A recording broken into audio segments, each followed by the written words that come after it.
Most people think the Wild West was ruled by revolvers. That lie kept the real weapons hidden. The frontier was controlled by tools so brutal and so effective that towns tried to erase them from history. They weren't displayed, they weren't celebrated, they were silenced. And the most dangerous ones were never meant to be remembered at all. When people picture the Old West, they see the same image again and again. A lone cowboy standing in the street, a six-shooter hanging low on his hip, dust drifting through the air, two men staring each other down while the town watches from behind windows and porch rails. That image feels real because it's familiar. But familiarity is not truth. The real frontier was quieter, more tense, and far more dangerous than the movies ever show. Violence didn't usually announce itself. It didn't wait for witnesses. It didn't follow rules or rituals. More often than not, it happened suddenly, at arm's length, before anyone realized the fight had even begun. Because the most dangerous weapons of the Wild West weren't always guns, and the most effective ones were rarely worn where anyone could see them. They were hidden. They were improvised. They were silent. And they terrified the people trying to impose order on a violent, unstable world. Tonight, we're uncovering the Wild West weapons that crossed the line, weapons so feared that towns, sheriffs, and lawmakers tried to erase them from daily life. Not because they failed, but because they worked too well. And if you stay with me until the end, you'll see how one invisible weapon, not forged from steel, not loaded with powder, quietly reshaped frontier law and ended the West as we imagine it. The Wild West was not lawless in the way Hollywood suggests. It was unstable. Laws shifted from town to town, sometimes from one street to the next. A weapon that was perfectly legal on the open trail could land you in jail the moment you crossed into city limits. What mattered wasn't just what you carried, it was where you carried it. A revolver at a campsite was normal. A revolver in a saloon might get you fined. A revolver in the wrong town could get you disarmed, arrested, or worse. That instability shaped everything. Cowboys learned quickly that survival wasn't about bravado. It wasn't about looking dangerous. It was about control, about discretion, about having options when the obvious ones were taken away, so they adapted. They carried weapons that didn't look like weapons, tools that didn't require ammunition, implements that worked in silence, in darkness, and in close quarters, weapons meant for moments when a revolver was useless, illegal, or simply too slow. And those were the weapons that frightened people the most. One of the most feared weapons on the frontier wasn't a gun at all. It was the slungshot. At first glance, it looked harmless. A short leather strap with a weighted pouch at the end. Something that could be mistaken for a piece of tack, a repair tool, or a bit of riding gear. But inside that pouch was lead, stone, or whatever heavy material a man could get his hands on. Small enough to fit inside a coat pocket, easy to conceal in a sleeve, silent when used, and devastating. A single swing could fracture bone. Another could crush a skull. There was no warning shot, no smoke, no sharp crack to draw attention. In alleys, doorways, and crowded rooms, the slungshot was terrifyingly effective. That was exactly the problem. Lawmen hated slungshots because they left almost no evidence. A man could be found unconscious or dead with no gunshot wound, no blade mark, nothing obvious to point to the weapon. In towns trying desperately to present themselves as civilized, that kind of violence was unacceptable. By the late 1800s, slungshots were being banned across Western cities, not because they were crude or unsophisticated, but because they removed the spectacle of violence. They made attacks quiet. They made them personal. They made them unpredictable. A man didn't need training. He didn't need accuracy. He just needed proximity. And proximity was everywhere, in crowded saloons, in boarding houses, in narrow alleys behind gambling halls, in rooms where strangers slept only a few feet apart. The slingshot turned all of those spaces into potential killing grounds, and that terrified anyone trying to keep order. Another weapon that quietly vanished wasn't designed to kill, but it often did: the weighted sap. Originally intended as a restraint tool, frontier saps were modified beyond recognition.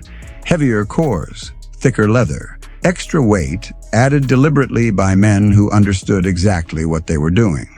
A strike to the head could knock a man unconscious instantly, or kill him just as easily. And because the weapon was short, flexible, and silent, it could be used in places where guns were forbidden or impractical.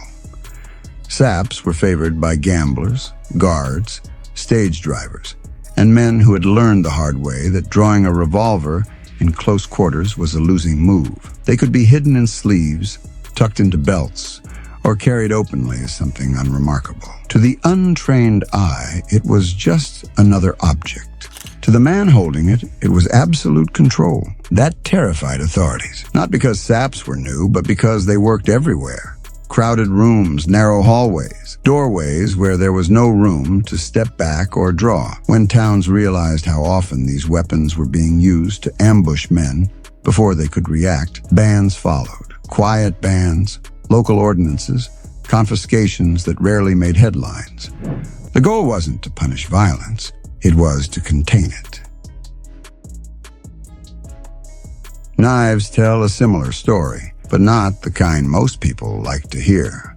Hollywood loves Bowie knives, big blades, wide guards, dramatic silhouettes. They look impressive on screen, they look heroic, they fit the myth. But the knives that truly frightened people were smaller, thinner, and designed for one purpose: ending a fight before it began. Stiletto-style blades, push daggers, palm knives. These were not tools. They were not hunting implements. They were purpose-built weapons for moments when there was no space, no warning, and no margin for error. Push daggers were especially feared. Held in a closed fist with the blade protruding between the fingers, they required almost no skill to use.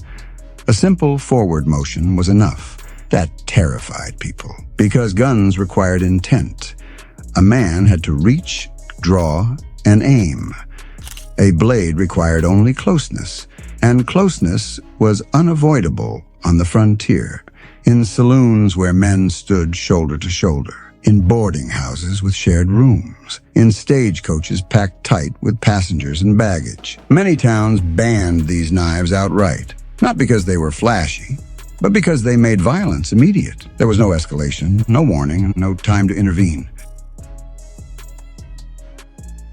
Some of the most brutal weapons of the Wild West were never manufactured at all. They were improvised: loaded canes, modified tools, weighted riding crops, blackjacks cobbled together from scraps of leather and saddle hardware. Everyday objects turned deadly by intent rather than design. These weapons left no paper trail, no maker's mark, no serial number, nothing for historians to catalog later, which made them perfect.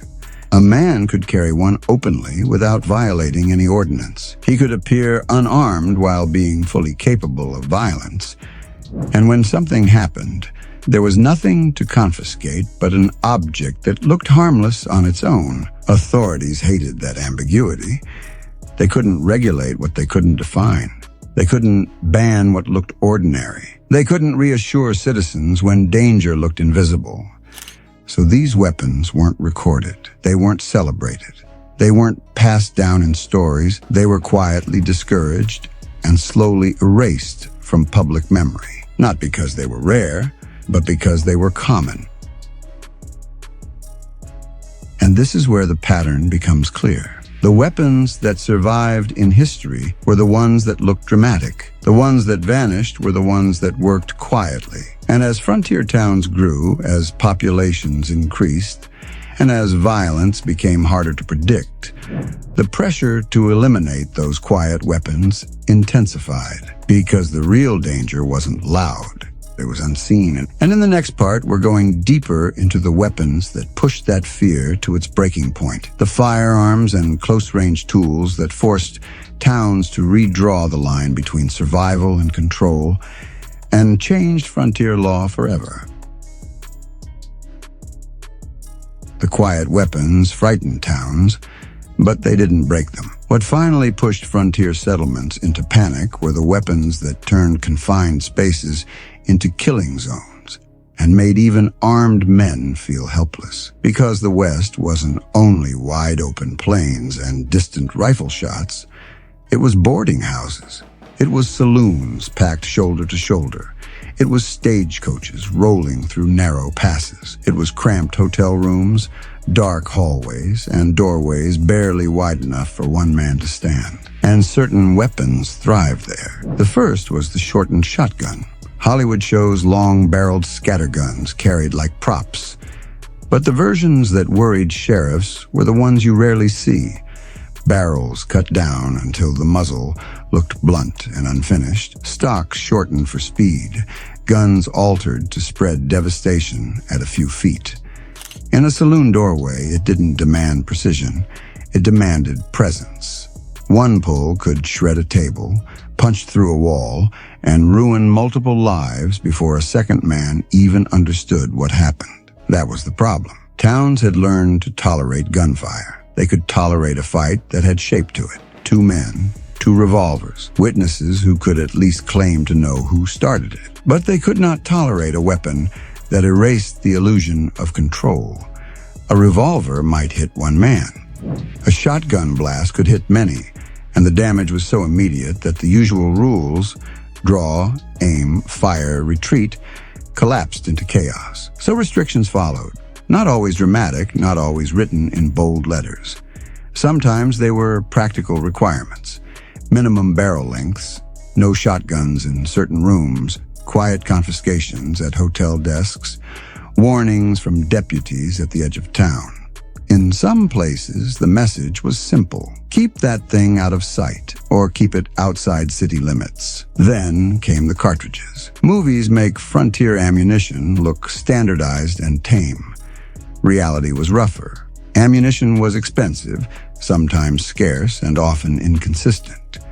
Men reloaded when they could. They experimented when they had to. They overloaded powder charges, packed shot meant for predators into shells meant for defense, and built do-it-all loads that hit harder at close range than anyone wanted to admit. These were not always accidents. They were choices made by men who believed the next miles of trail might be the last, and that a clean, decisive advantage mattered more than etiquette. But those loads produced wounds that horrified even hard lawmen, tearing damage that doctors couldn't repair, injuries that looked excessive even by frontier standards. The result was predictable. Quiet pressure to standardize, to discourage certain loads, to confiscate what looked wrong, and to treat unconventional ammunition as suspicious. Again, the goal wasn't mercy, it was predictability. But firearms weren't the only problem. Close-range tools continued spreading, especially among men who moved through towns where guns were restricted, or where drawing a gun was likely to bring a crowd, a deputy, and a fast judgment. That's where small blades flourished. Push daggers, palm knives, thin stilettos, and compact knives designed to work when there was no room to swing. A palm knife could hide in a sleeve, a waistband, or a pocket that looked empty. It didn't announce itself. It didn't require distance. And that meant everyday encounters could become fatal in a blink. A shove became a puncture. A scuffle became a funeral. Worse, these knives didn't look like weapons until they were used. They looked like curiosities, tools, trinkets, anything but what they were. Lawmen couldn't reliably spot them. Quick searches missed them. And once again, the problem wasn't violence itself. It was invisibility. You couldn't deter what you couldn't see. And you couldn't reassure a nervous town when danger could be carried under a cuff. That fear spread into transportation. Stagecoaches were vulnerable by design. packed with passengers, narrow interiors, no room to maneuver, and no easy escape once a gun or blade appeared. A single hidden weapon could dominate the entire space. Robbers knew it, guards knew it, travelers knew it. And the more stage lines expanded, the more often communities heard stories of attacks that started not with a shouted threat, but with a quiet strike, an ambush in the dark, a sudden blow to the driver. A guard dropped before he could even lift his weapon. Those incidents pushed companies to demand change. Stage lines pressured sheriffs. Sheriffs pressured town councils. Town councils pressured lawmakers. And slowly, rules tightened. Not only about guns, but about anything that could be used too effectively in close quarters. This is where the frontier's relationship with weapons began to flip. Early on, a visible gun signaled trouble. Later, it was the opposite. The man who looked unarmed became the one people feared, because by then everyone understood the new truth. The most dangerous weapon wasn't the one you could see. It was the one you didn't know was there. Concealment itself became the enemy. Towns began enforcing carry laws more aggressively. Visitors were expected to check firearms at city limits or surrender them at the sheriff's office.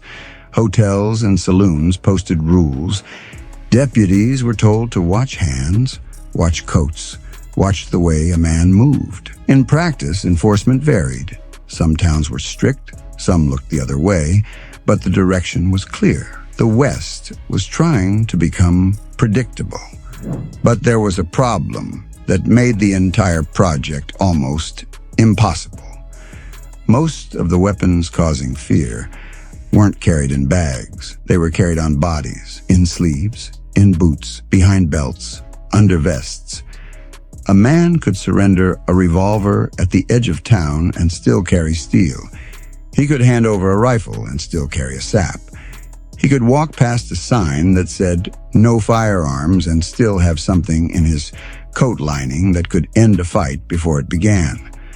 That forced another shift. Law enforcement stopped focusing only on objects and started focusing on behavior. Men who kept their hands hidden. Men who stood too close. Men who didn't remove their coats in a warm room. Men who watched exits more than they watched faces. Suspicion became a tool.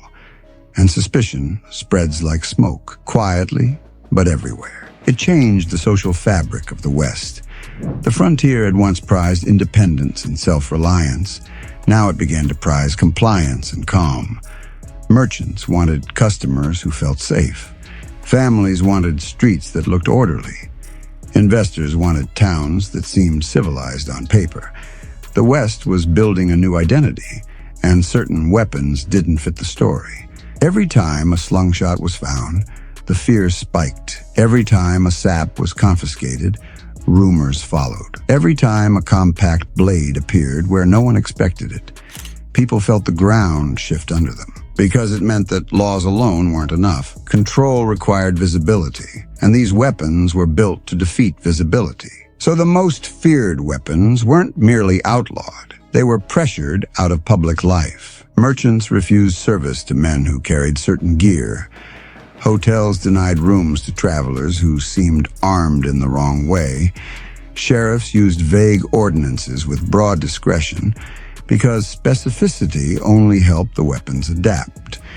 If you banned one object by name, someone built another that looked different, so the rules became broader and enforcement became more personal. That's when the West begins to look less like an open frontier and more like a place with borders inside it. And here's the part Hollywood never shows. The crackdown didn't happen all at once. It happened slowly, town by town, through hundreds of small decisions. A posted sign here, a confiscation there, a deputy who decided a man's pocket was too heavy, a judge who made an example, a hotel clerk who watched hands and insisted on checking coats. These tiny actions stacked up until the culture changed. There was another category that made towns uneasy because it looked respectable until it wasn't. The working tool carried as a weapon, a heavy wrench from a rail crew, a short length of chain, a pick handle cut down and smooth, a riding quirt weighted at the end. None of these things announced themselves the way a pistol did. You could walk into a place holding one, and no one could claim you were armed. Not in the clear way the law liked, but everyone knew what those objects could do at arm's length. And because so many of the feared weapons were easy to conceal, they created the worst possible problem. For a town trying to build trust, people started assuming others were armed even when they appeared unarmed. That assumption alone made tempers hotter. It made arguments shorter. It made men reach for insurance of their own. In other words, certain weapons didn't just cause violence. They caused fear, and fear changes behavior long before any shot is fired. A saloon wasn't a clean room with open floors. It was smoke, bodies, narrow lanes between tables, cards, elbows, and eyes that never stopped scanning. A boarding house hallway was a tight passage where two men could barely pass without brushing shoulders. A stagecoach was a wooden box with windows and no room to step away. In those spaces, the deadliest weapon wasn't the most powerful on paper. It was the one that worked instantly, silently, and without warning. That's why these weapons felt different.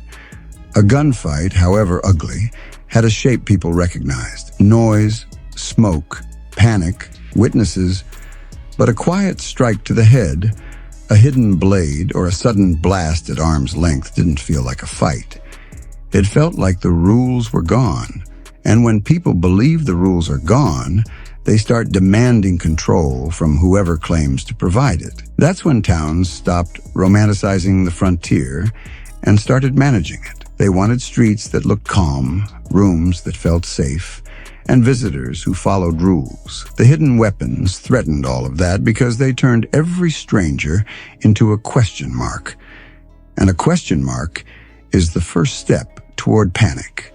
And that sets up the final transformation. The last weapon to be erased, the one that wasn't steel, powder, or lead, but a practice so fundamental to frontier survival that eliminating it changed the West forever.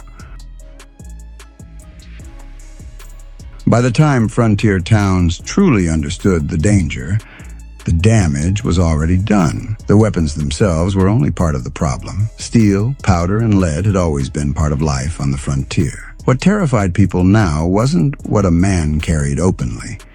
It was the realization that violence no longer announced itself. It no longer followed familiar shapes. It didn't wait for raised voices, drawn guns, or a chance to back away. It arrived quietly. A man could sit at a table, appear unarmed, and still carry enough force to end a life in seconds. He could walk down a street with empty hands and still control a room the moment he chose to act. No sign on a wall, no ordinance posted at city limits could reliably stop that. This is where the final and most important weapon of the Wild West emerges. Not a blade, not a club, not a gun, but concealment itself. For most of the frontier era, concealment was a survival skill. Cowboys, gamblers, guards, and travelers learned to hide what mattered because showing it invited theft, arrest, or attack. A hidden weapon wasn't a declaration of violence. It was insurance. A last resort carried quietly against a dangerous and unpredictable world. But as towns grew, concealment stopped being seen as prudence and started being seen as intent. Because concealment meant uncertainty, and uncertainty was the one thing a growing society could not tolerate. A visible gun could be regulated, a visible knife could be banned, a visible threat could be negotiated with, a hidden one could not.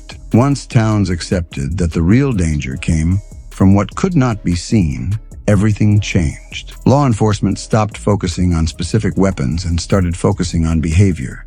How a man moved, where his hands rested, whether his coat stayed on too long in a warm room, whether his eyes tracked exits instead of faces. Suspicion became policy. This shift did not arrive through grand legislation or dramatic announcements. It spread quietly through habit and enforcement. Deputies began watching crowds more closely. Barkeeps refused service to men who would not comply with requests to remove coats or keep hands visible. Hotel clerks insisted on inspecting bags and checking firearms, even when the law was vague. The frontier was learning to police uncertainty, and that marked the beginning of the end. Because once concealment itself became suspect, the old survival logic stopped working. The very habits that had kept men alive on the trail became liabilities in town. A man who knew how to hide a weapon was no longer seen as cautious. He was seen as dangerous. That change rippled outward. Travelers altered how they dressed. Cowboys adjusted their routines when riding into town. Gamblers chose seats with more visibility and fewer shadows. Even honest men learned that blending in now meant compliance, not quiet preparedness. The culture hardened. At the same time, something else began to happen. Something less visible, but just as important. The weapons that no longer fit this new order began to disappear from memory. As slingshots, saps, hidden blades, and improvised close-range tools were discouraged, confiscated, or quietly punished, they stopped appearing in stories. The weapons that survived in popular memory were the ones that fit a cleaner narrative. Revolvers worn openly, rifles carried in plain sight, tools that looked honest, dramatic, and controllable. The quiet weapons were left behind, not because they were rare, not because they were ineffective, but because they were uncomfortable. A slingshot does not look brave. A sap does not look heroic. A hidden blade undermines the idea of a fair fight, so they were excluded. By the time dime novels, early histories, and later films began shaping the legend of the West, the erasure was already complete. Storytellers worked with what remained in public memory, not with what had actually governed daily survival. That is why the West, we remember, is loud. Gunshots echo. Spurs jingle. Men face each other openly in the street. The real West was quieter, more cautious, more suspicious, more focused on controlling what could not be seen. This is why the final weapon to be erased was not an object. It was a way of living. Concealment had once meant preparedness. Now it meant intent. And intent was something towns wanted to regulate. As the frontier closed, rules became formal. Jurisdictions expanded. Enforcement centralized. What had once been handled informally, through distance, reputation, and personal caution, was now managed through signs, authority, and compliance. No weapons in town. Check firearms at the sheriff's office. Visible cooperation required. These rules were not only about guns, they were about predictability. The West was trading independence for order, and once that trade was made, the hidden weapons lost their place. Not because men forgot how to carry them, but because being caught with them became too costly. On the trail, the danger was not having a hidden option. The men who adapted survived quietly. They learned new rules, new habits, and new limits. They checked weapons at city limits. They kept their hands visible. They accepted inspections they would have laughed at a decade earlier. The men who did not adapt became legends for the wrong reasons. They are remembered as outlaws, gunmen, and relics of a violent past. But what truly ended their way of life was not faster guns or better lawmen. It was the disappearance of concealment as an acceptable skill. The frontier did not end with a final gunfight. It ended with a slow tightening of control over the unseen. That is why so many of the most effective weapons of the Old West feel like ghosts today. They existed in margins, in coat linings, in sleeves, in boots, in habits that never made it into photographs. They were tools for a world where survival depended on preparation more than display. And once that world disappeared, the tools disappeared with it. The legends kept the guns, history kept the laws, but the quiet weapons were left behind. If you strip away the myth, what remains is not a romantic place, but a practical one. A world where men did not advertise danger. They avoided it. They planned for it. They carried solutions quietly and hoped never to use them. That is the real frontier logic, and it explains why the most feared weapons were not the loudest ones, but the ones that made violence sudden, silent, and impossible to predict. Those were the weapons that scared towns. Those were the weapons that changed laws. Those were the weapons that had to be erased, not because they were evil, but because they revealed something uncomfortable about human behavior. That when given the choice between visible danger and hidden danger, people will always fear what they cannot see. And fear, more than any weapon, is what ended the Wild West. If you want to understand the frontier as it truly was, not the polished version built for screens and stories, remember this: the most powerful force in the Old West was never the revolver. It was the quiet knowledge that anyone at any time might already be armed. And that truth reshaped everything. If you enjoyed uncovering the real history behind the myths, make sure to like this video and subscribe. There are more forgotten weapons, more erased practices, and more uncomfortable truths waiting just beneath the surface. Because the real West was never as loud as the stories make it sound. It was dangerous in ways most people never noticed. And once you see that, the legends never look the same again.